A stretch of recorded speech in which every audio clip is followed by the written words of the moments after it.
Hello Capricorn, Sun, Moon, Rising, and Venus signs. Kamusta kayo? Sana po nasa mabuti kayong kalagayan. Welcome back po sa Star Tarot. Kung bago kayo dito, welcome din kayo. Thank you for your support. I truly appreciate it. God bless you all. Capricorn, pauna mensahe po ninyo ay spiritual union. Ayan. So, maganda to, no? Na meron kayong, partnership, no? Na papasukin sa ngayon kasi kung sino man itong dadating sa buhay ninyo na maaring magiging karelasyon ninyo or pwedeng magiging kaibigan, makakatulong sa trabaho or makakasosyo sa negosyo, kung sino man ito, this person will be sharing the same goal with you, the same vision, magkakaintindihan kayo, kumbaga swak na swak kayo, no, sa taong ito. You are going to be, to be on the same wavelength, kaya madalas na magkakaintindihan kayo, magsusuportahan kayo, no? So this is really beautiful partnership. Magkakaroon kayo dito ng symbiotic relationship as well and harmonious relationship.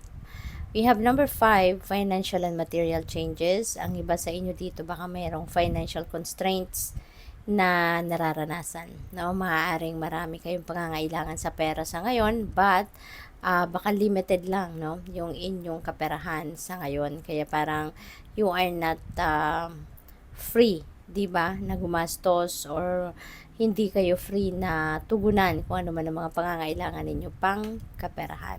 Okay? What else? We have number 20, truth. Ayan. So, merong katotohanan na pwedeng lumabas sa ngayon. Maaring truth ninyo ito, sarili ninyo itong truth, or truth ito na malalaman ninyo from other person, other people, at maaring truth ito ng kung sino man, ng ibang tao, no, na i-chismis sa'yo.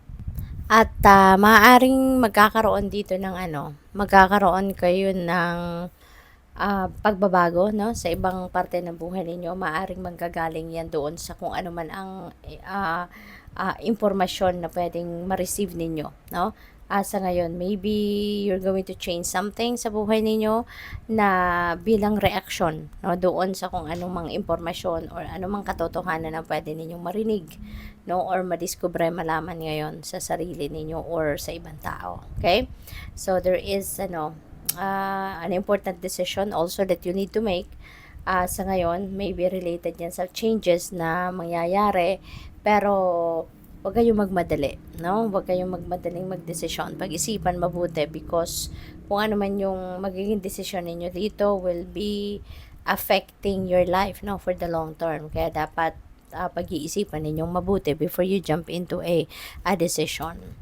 We have number 6, material and spiritual prosperity. So, napakagandang energy ito. Mensahe ito para sa iyo, lalo-lalo na pagdating sa kaperahang aspeto. Okay?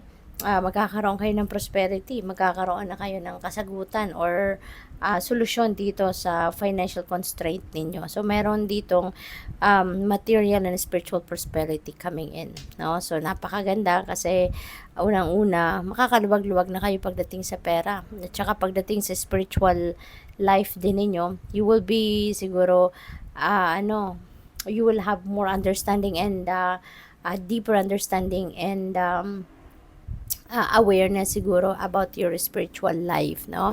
About your existence, about your mission sa buhay, relationship ninyo with Panginoon, with your angels, with your spirit guides, yung mga ganon. So, tingnan natin kung ano pa ang ganap. We have number 3, marriage. Ayan. So, pwedeng may kakasal, no? So, pwedeng yung spiritual union na to is also marriage, no?